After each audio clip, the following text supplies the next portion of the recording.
እንደ ኢሮፒያን አቆጣጠር ማርች 12 ቀን 2016 ዓመተ ምህረት ምሽት ላይ በአውስትራሊያ ጸጥተኛ ከተማ ውስጥ በአንድ የመኖሪያ ቤት ደጃፍ ላይ የተከሰተው ክስተት ከተራ የወንጀል ታሪክ በላይ ነበር። በዚያች ምሽት ሁለት ሰዎች ሕይወታቸውን አጡ። ነገር ግን ጥይቱን የተኮሰው ሰውም ሆነ የተተኮሰበት ሰለባ የዚህ አሰቃቂ ሴራ ዋና ጠንሳሾች አልነበሩም። ከጀርባ ሆና ክሩን የምትስበው የሰዎችን አእምሮ በብልሃት በመቆጣጠር የታወቀችው ቢያንካ ኤድመንድስ ነበረች። ውድ ቤተሰቦቼ እንደምቆያችሁኝ ሰላማችሁ በያላችሁበት ብዝት ይበልላችሁ እያልኩኝ ዛሬ በአንድ አሳዛኝ ታሪክ መጥቻለሁ። ይህን ታሪክ እስከ መጨረሻው እንድታዩት ከወዲሁ እየጠየቅኩኝ ቪዲዮንም ላይክ በማለት ጀምሩ። አዲስም የሆናችሁ ሰብስክራይብ በማድረግ ይህን ቤተሰብ ተቀላቀሉ። እስከ ቪዲዮ ማብቂያ አብራችን ቆዩ።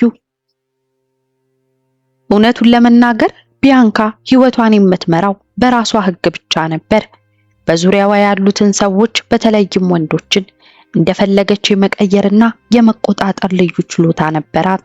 ነገር ግን ይህ ሁሉ ስልቷ ከማይክል ጋር ስትገናኝ ትልቅ ፈተና ገጠመው። በ27 ዓመቷ ከ25 ዓመቱ ማይክል ጋር ስትገናኝ ግንኙነታቸው በፍጥነት አደገ። በአንድ ዓመት ጊዜ ውስጥ ተጫጩ፣ አብረው መኖር ጀመሩ፣ እንዲሁም ልጅ አፈሩ። ነገር ግን ከጊዜ በኋላ የቢያንካ እውነተኛ ባህሪ ማዘዝ፣ መቆጣጠርና የስነ ልቦና ጫና ማብዛት ሲጀምር ማይክል የተለየ መንገድ ለመከተል ወሰነ። ማይክል ከሌሎች ወንዶች የተለየ ነበር። የቢያንካን የስነ ልቦና ጨዋታዎች አልተቀበለም።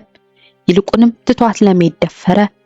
ይህ ውሳኔው በቢያንካ አእምሮ ውስጥ ፈጽሞ የማይጠፋ የበቀልና የጥላቻ እሳት አቀጣጠለ። ለእሷ እሷን ጥሎ መሄድ የማይታሰብና መታገስ የማትችለው ሽንፈት ነበር። ማይክል ከተለያየ በኋላ የልጁን ሉካን የማየትና የመንከባከብ መብት በፍርድ ቤት ሲያገኝ የቢያንካ ቁጣ ጣሪያ ነካ። እሷ ግን የወጣችበትን ቁስል ለመሸፈን ሲባል አዲስ ሕይወት የጀመረች አስመስላ ግሌን ካሲዲ ከሚባል የ42 ዓመት ጎልማሳ ጋር ግንኙነት ጀመረች። ግሌን ለቢያንካ ፍጹም የሆነ መጫወቻ ነበር። በስነ ልቡና በቀላሉ የሚነዳ፣ እሷ የምትናገረውን ሁሉ እንደ እውነት የሚቀበልና ለሷ ሲል ማንኛውንም ነገር ለማድረግ የተዘጋጀ ሰው ነበር። ቢያንካ በግሌን አእምሮ ውስጥ ቀስ በቀስ መርዝ ማፍሰስ ጀመረች። ማይክል በእሷና በልጇ ላይ አደጋ እንደሆነና እሱን ማስወገድ ብቸኛው መፍትሄ እንደሆነ አምኖ እንዲቀበል አደረገችው። ቢያንካ ግሌንን ያገኘችው በአጋጣሚ አልነበረም። ለፍላጎቷ ፍጹም የሚሆን የሚነዳና እሷ የምታዘውን ሁሉ ያለ ጥርጣሬ የሚፈጽም ሰው ትፈልግ ነበር። ግሌን ደግሞ ለእሷ ትልቅና አይነ ስውር ፍቅር ነበረው። ቢያንካ ይህንን ድክመቱን በደንብ ተገንዝባለች። በእነዚያ ወራት ውስጥ ቢያንካ በግሌን አእምሮ ውስጥ ያስቀመጠችው ሐሳብ ቀላል ነበር። ይህም ማይክል ለኔም ሆነ ለልጄ ትልቅ ስጋት ነው፣ እሱ እስካለ ድረስ እኛ ሰላም አናገኝም የሚል ነበር። ቢያንካ ማይክልን ራሷ በእጇ ለመግደል አላሰበችም። ይልቁንም ግሌን ይህንን አሰቃቂ ድርጊት እንዲፈጽምላት የስነ ልቦና ጦርነት ከፈተችበት። የማይክልን ምስል፣ የሚኖርበትን አድራሻና የዕለታዊ እንቅስቃሴውን መረጃ በሙሉ ለግሌን አዘጋጅታ ሰጠችው። ግሌን ካሲዲ በቢያንካ የፈጠራ ታሪክና የሐሰት ስጋት ሙሉ በሙሉ በመታለሉ ማይክልን ማስወገድ እንደ ጀግንነትና ፍቅሩን ማረጋገጫ አድርጎ ቆረጠው። ታዲያ እንደ ኢሮፒያን አቆጣጠር ማርች 2016 መጀመሪያ ላይ ሴራው የመጨረሻ ደረጃ ላይ ደረሰ። ቢያንካና ግሌን ሚስጥራዊ የጽሑፍ መልእክቶችን መለዋወጥ ጀመሩ። በእነዚህ መልእክቶች ውስጥ የክትትል መረጃዎችን፣ የጦር መሳሪያ ዝግጅትንና የማይክል እንቅስቃሴን በተመለከተ ዝርዝር መረጃዎችን ይለዋወጡ ነበር። ቢያንካ በቀጥታ ግደለው የሚል ቃል ባትጠቀምም ግሌን ድርጊቱን እንዲፈጽም የማያቋርጥ ግፊት ታደርግበት ነበር። ማርች 12 2016 አመሻሽ ላይ ግሌን ካሲዲ ጥቁር ልብስ ለብሶ የጦር መሳሪያ፣ ቢላዋና የእጅ ጓንት ይዞ ወደ ማይክል ቤት አመራ። በዚያች ምሽት ቢያንካ ከቤት ወጥታ አልሄደችም። እሷ ከጀርባ ሆና ስልኳን በመያዝ የተዘረጋው ወጥመድ እንዴት እንደሚሰራ በጸጥታ ትከታተል ነበር። ግሌን ወደ ማይክል ቤት ደጃፍ ደረሰ። በሩንም አንኳኳ። ማይክል በሩን ሲከፍት የሁለት ሰዎች የሞትና የህይወት ፍልሚያ በቅጽበት ተጀመረ። እንደ አውሮፓውያን አቆጣጠር ማርች 12 ቀን 2016 ምሽት ከምሽቱ 4 ሰዓት ገደማ በአውስትራሊያ ሜልበርን የሚገኘው የማይክል ቤት ጸጥታ በድንገት ተዛባ። ግሌን ካሲዲ የታጠቀውን ሽጉጥና ቢላዋ ደብቆ በሩን አንኳኳ። ማይክል በሩን ሲከፍት ምንም አይነት ረጅም ጭውውት አልነበረም። ግሌን ወዲያውኑ ወደ ቤቱ በመግባት መሳሪያውን ወደ ማይክል አነጣጠረ። ቢያንካና ግሌን ያሰቡት ማይክል በድንገት ደንግጦ እጁን ይሰጣል ወይም በቀላሉ ይገደላል ብለው ነበር። ነገር ግን የ25 ዓመቱ ማይክል ለህይወቱና ለቤተሰቡ ሲል በጽናት ለመታገል ወሰነ። በሁለቱ ሰዎች መካከል በደጃፉና በሳሎኑ መግቢያ ላይ አሰቃቂ ሞትና የህይወት ፍልሚያ ተቀሰቀሰ። በተደረገው ግብግብ ውስጥ ግሌን ካሲዲ ጥይት ተኮሰ። ጥይቱ ማይክልን ክፉኛ አቆሰለው። ነገር ግን ማይክል በከባድ ድንጋጤና ህመም ውስጥ ሆኖ እንኳን አልተንበረከከም። ሙሉ ኃይሉን አስተባብሮ ከጥቃት አድራሹ ግሌን ጋር መታገሉን ቀጠለ። በወለሉ ላይ በተደረገው አደገኛ ፍልሚያ ማይክል የራሱን ህይወት ለማዳን ሲል በቅርብ ያገኘው ቢላ በመጠቀም ራሱን ለመከላከል ጥረት አደረገ። ውጤቱ ግን አሰቃቂ ነበር።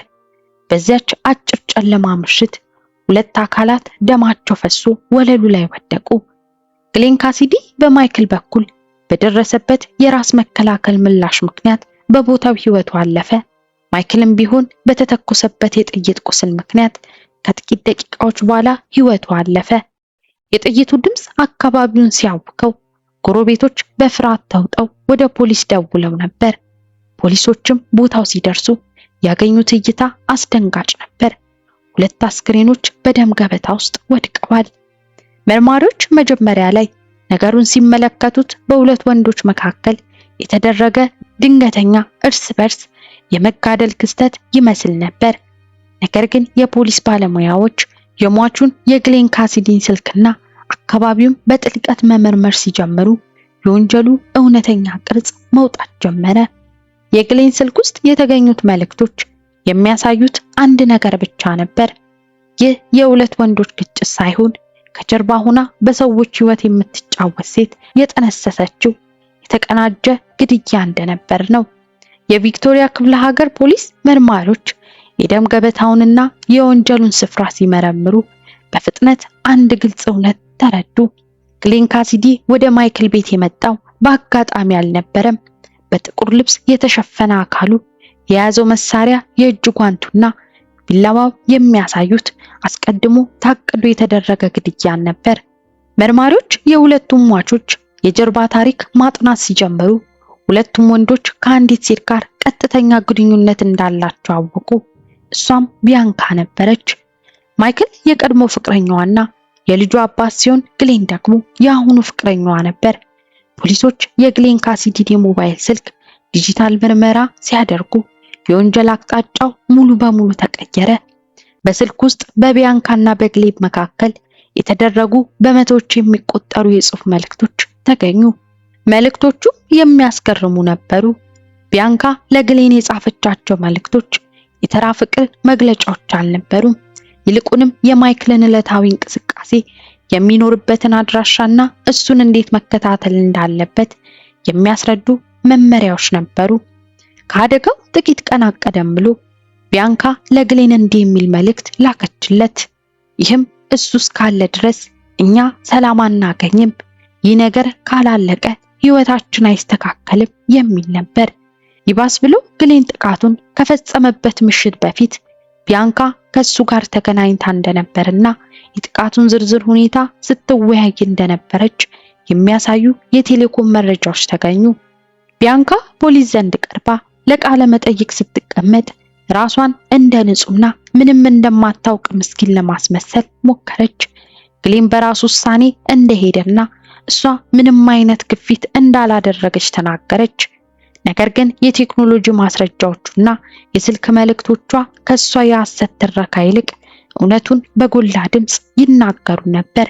በመጨረሻ እንደ አውሮፓውያን አቆጣጠር በ2021 ዓመተ ምህረት የቪክቶሪያ ከፍተኛ ፍርድ ቤት ቢያንካ በማይክል ግድያ ዋና ሴራ ጠንሳሽና ተባባሪ በመሆን በቁጥጥር ስር አዋላት።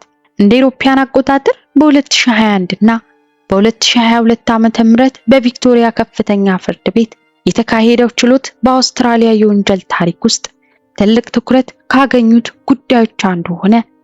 ቢያንካ በፍርድ ቤት ፊት ስትቆም ድርጊቱን አልፈጸምኩም በማለት ራሷን እንደ ንጹህ ሴት አቀረበች።